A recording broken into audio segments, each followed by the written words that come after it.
Estimado Santiago Kovadlov, buenas noches, ¿cómo anda usted? ¿Cómo está usted, don José? Con muchas ganas de hablar con usted y preguntarle, recién veíamos los morteros y una pelea por las jubilaciones hace pocos años y vemos hoy que te dicen que aumentan las jubilaciones. ¿Por qué hay una doble vara tan clara, Santiago? Bueno, vamos a ver, hay mucho que analizar y hay muy ricos elementos en todo lo que en tu... ¿Voy a tutearte por primera vez? No, por segunda. Como quiere. Todo lo que planteabas en tu editorial, José, yo creo que no hay un discurso de valores, hay un discurso esencialmente oportunista, pero pero ese discurso oportunista hoy está enfrentado a una realidad que el gobierno no puede eludir, que es la del ajuste. El ajuste, ¿qué le garantiza al gobierno? Su supervivencia, es decir, el apoyo del Fondo Monetario en el mejor de los casos. Pero al mismo tiempo, el relato queda descalificado por el pragmatismo, como antes decías muy bien. Hay que tratar de tapar el costo político, decías. Y tenés mucha razón, porque el costo político es que el discurso populista pierde verosimilitud en la práctica, en la praxis política. Hoy el gobierno enfrenta una grieta interna, entre tantas otras, que es básicamente el contraste entre una conducta sensata y realista, por costosa que sea, enfrentada a un relato que no tiene asidero en la experiencia, pero que aspira a sostenerse en la credibilidad simplemente retórica. Entonces, a mí me parece que esta disociación va a ser muy costosa para el kirchnerismo, no necesariamente para el presidente, pero indudablemente sí para el kirchnerismo. Y es por eso que la vicepresidenta de la Nación aspiró a presentarse como alguien que no queda involucrada en esto que ella llama la deficiencia del gobierno. ¿Cuál es la deficiencia del gobierno? Obrar con realismo no populista. ¿Qué es lo que ella quisiera? Recursos para poder sostenerse en las políticas prebendarias que le aseguran hegemonía política. No lo logra, no lo puede lograr, pero no porque Macri contrajo una deuda extraordinaria solamente ni ante todo, sino porque de hecho el populismo, en la medida en que se asienta en la distribución de lo que no produce, fatalmente está hoy condenado a no tener credibilidad en su política de abastecimiento prebendario. Entonces, a mí me parece que la contraposición entre pragmatismo y relato va a obligar al kirchnerismo a tener que adaptarse a una realidad que acaso, como bien señalaba Majul, hacia adentro del kirchnerismo pueda generar contradicciones, pero no nos ilusionemos que genere conflictos. Una Santiago, cosa son las contradicciones y otra los conflictos. ¿Por qué no va a haber conflicto? Porque la actitud primordial de los seguidores del discurso kirchnerista, de ese oportunismo retórico, es la obediencia debida y no la meditación y la reflexión sobre las contradicciones. Hacia adentro del kirchnerismo se obrará en consonancia con el discurso de siempre. Hacia afuera del kirchnerismo, el gobierno intentará proceder como debe para que la presidencia del presidente Fernández pueda sostenerse en un equilibrio básico desde el punto de vista de lo que necesita acordar con el Fondo Monetario. Santiago, ahí lo que hizo Cristina Fernández con su carta también es despegarse en principio de este ajuste para después volver. Si el ajuste sale bien, ella es parte de esa sociedad y si no, eventualmente puede despegarse. A mí me parece que Cristina tiene un proyecto primordial que es gobernar un país donde la dimensión de la recuperación de nuestra moneda, de la producción y del protagonismo de los sectores productivos y de inversión no alcancen la estelaridad que ella teme. Porque si la paradoja del ajuste es que vamos camino de una reconstrucción de una Argentina productiva, el kirchnerismo pierde credibilidad operativa, no sabe qué hacer con eso. Entonces necesita a toda costa o beneficiarse de la acumulación de recursos por parte de un Estado fuertemente prebendario, fuertemente acumulativo de riquezas que no produce a través de políticas fiscales muy estrictas, o no tiene porvenir. Y yo lo que creo es que el kirchnerismo no tiene porvenir en el orden de una gestión política funcional. Lo tiene en el orden de la retórica. Pero Sancho Panza también tenía retórica y no era el Quijote. Todos somos Sancho Panza en cuarentena, pero le voy a dar pie a Pablo para una pregunta. Bueno, justamente Santiago tiene que ver con esto que acababas de decir. Hay un dicho en la Argentina, yo no creo en él, pero que sostiene que solo puede gobernar el peronismo. Yo veo las imágenes de diciembre de 2017, ¿te acordás? Reforma previsional de Mauricio Macri y una batalla campal en Plaza de Mayo. Hoy hay una reforma previsional mucho peor y no hay nadie en la calle. ¿Solo puede gobernar el peronismo en la Argentina? Mira, creo que la mejor respuesta que te puedo dar es remitir a la figura de Miguel Ángel Pichetto. Miguel Ángel Pichetto representa la convicción de que el peronismo, si no se suma al afianzamiento del republicanismo, no tiene porvenir político.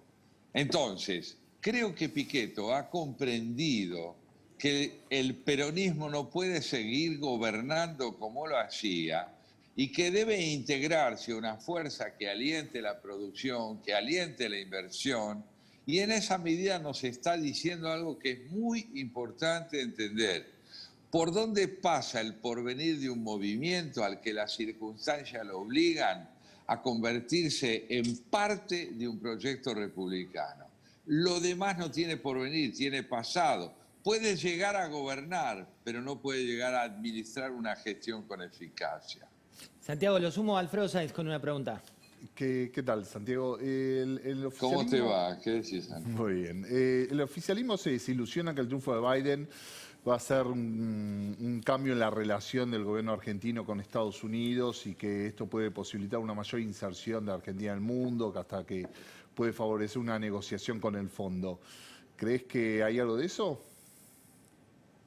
Yo creo que vamos muy rápido en las expectativas argentinas del significado de la elección de Biden. Biden lo primero que tiene que, creo yo, que atender es una evidencia que todos reconocemos. Trump perdió las elecciones, pero no perdió protagonismo político. Representa un sector sumamente numeroso de gente que lo ha apoyado. Y en verdad y en rigor, y esto para los argentinos no es novedoso, no ganó Biden, perdió Trump. Pero perdió Trump significa, Trump no perdió protagonismo político ni significación ante un sector sumamente importante de la sociedad norteamericana. Y Biden está delante del desafío de tener que mostrar que puede ser representativo de una nación y no de un partido o de una política antinómica a la de Trump. Entonces, en ese marco, los argentinos tenemos que comprender que la política exterior de Estados Unidos va a estar primordialmente orientada hacia la reconciliación con Europa, hacia los proyectos compartidos con la reconstrucción de las democracias sociales, hacia el problema de la inscripción de Estados Unidos en las políticas de preservación medioambiental, y que América Latina, en principio, estará supeditada a los acuerdos que logre con el Fondo Monetario, en el caso de Argentina, y a la capacidad de sostener gobiernos democráticos. Desde ahí puede ser que Biden emprenda una política de reconciliación y de afianzamiento de proyectos comunes con América Latina. Pero primordialmente, creo, en mi opinión nada más, debemos entender muy a fondo que más que ganar, Biden perdió Trump, y perdió Trump ante una posibilidad y un desafío enorme, que es seguir siendo representativo de un sector muy importante de una sociedad norteamericana que descree de la globalización. Santiago, Y dentro de la globalización estamos nosotros. te traigo dentro de esa globalización a la Argentina de nuevo y a ver qué es lo que está pasando con la justicia. Hace mucho tiempo, cuando hablamos por última vez, te referiste a algo que te preocupaba y que tenía que ver con ese embate que venía hacia la justicia. Hoy con el diario El Lunes, ¿cómo lo estás viendo? Bueno, yo estoy viendo algunos matices que creo que son auspiciosos. Estoy viendo 3 camaristas que han decidido proseguir su lucha mientras ocupen su lugar. Esto es doblemente meritorio, porque si ese lugar es transitorio y la decisión es luchar como se lo venía haciendo, quiere decir que hay una convicción profunda en el modo de proceder que no está supeditada a las circunstancias. Se suma a esto, claro está, la función emblemática del presidente de la Corte Suprema.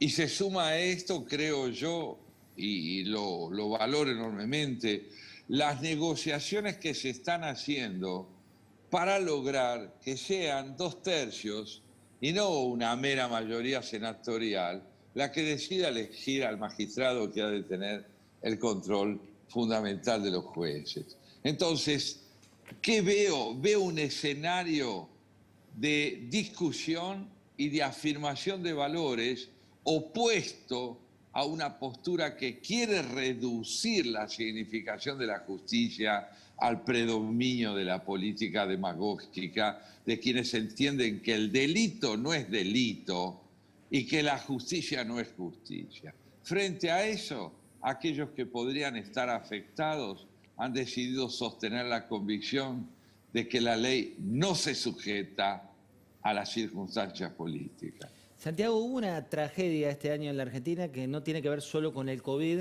sino que se llama educación, ¿no? Hubo una posibilidad en el principio del COVID de mantener aquellas provincias y ciudades que podían mantener las escuelas abiertas, y también cuando mejoró la situación en el AMBA y en la ciudad, se tardó mucho, se trató de nivelar en parte para abajo, se habló de despelote desde la provincia de Buenos Aires, de veremos cuándo vuelven. ¿Por qué crees que ocurrió esto? ¿Por qué crees que esa situación que en otros países, aún en lo más grave del confinamiento, mantuvieron escuelas abiertas, en la Argentina la decisión fue esta, ¿no? De nivelar un poco para abajo? Yo tengo la impresión de que esta nivelación hacia abajo viene de lejos. Yo te diría que la situación actual que enfrentamos en el COVID no hace más que proyectar lo que venía ocurriendo bajo las estrategias de Baratel. La idea es que la educación pierda relieve como hecho pedagógico y lo gane como hecho sindical. La idea es que la educación reduzca su significación, no al cuidado de la salud de los estudiantes, sino a la irrelevancia de la educación como meta de los procedimientos primordiales que se debe mantener en la escuela. La Argentina es un país desactualizado educativamente. Es un país que está más cerca del siglo XIX que del XXI. ¿Pero por qué? ¿Porque no atiende a las demandas del presente? No, porque ha reducido la concepción del maestro a la de un militante. Y en verdad la Argentina cuenta con maestros excepcionales que si pudieran enseñar, curarían mediante la pedagogía el miedo al virus que hoy es esencialmente una herramienta demagógica. Pablo. Sí, Santiago, te traigo de vuelta al terreno político. ¿Qué consejo le darías a la oposición política en la Argentina? ¿Qué debería hacer? Y eventualmente te tiro una idea. ¿Macri debería ser parte de una fórmula eventualmente o debería dar un paso al costado y ocupar el rol de expresidente? Empecemos por el final con lo que me tirás. Yo fui arquero alguna vez. Yo creo que Macri es una figura fundamental en la organización de la oposición. Es un expresidente, es un hombre que ha ganado experiencia. ¿Y qué es la experiencia? La experiencia no es lo que le ocurre a un presidente, es lo que él puede meditar sobre lo que le ocurre y aprender de los errores que cometió. Yo creo que Macri se está haciendo oír como un hombre que ha capitalizado su experiencia de aciertos y desaciertos. En este momento no es importante saber si él puede liderar una fórmula, sino si su aprendizaje puede ser materia de convergencia, de convicciones compartidas por Juntos por el Cambio. Esto es lo que me parece decisivo. La experiencia que el presidente está meditando debe, y creo que lo está, siendo meditada por toda la oposición. Y en esa medida, y solo en esa medida, se puede hablar de políticas de Estado. La oposición debe generar políticas de Estado como proyecto, desde ya, mucho más que evidencias acerca de quienes se disputan estar en el banco o estar en el campo de juego, para seguir con lo futbolístico. Pero me parece fundamental que se entienda que Macri es un hombre que está meditando la experiencia de aciertos y desaciertos que llevó a cabo y que en esa medida está dando un ejemplo de cómo debe proceder la oposición para generar porvenir. Santiago, un placer hablar contigo, te mando un fuerte abrazo y bueno, nos estaremos reencontrando pronto. Igualmente a vos y a tus compañeros. Un gran abrazo. Abrazo grande. Y ahora les vamos a contar un tema del que seguramente se va a hablar y mucho, ¿eh? ¿Qué tiene que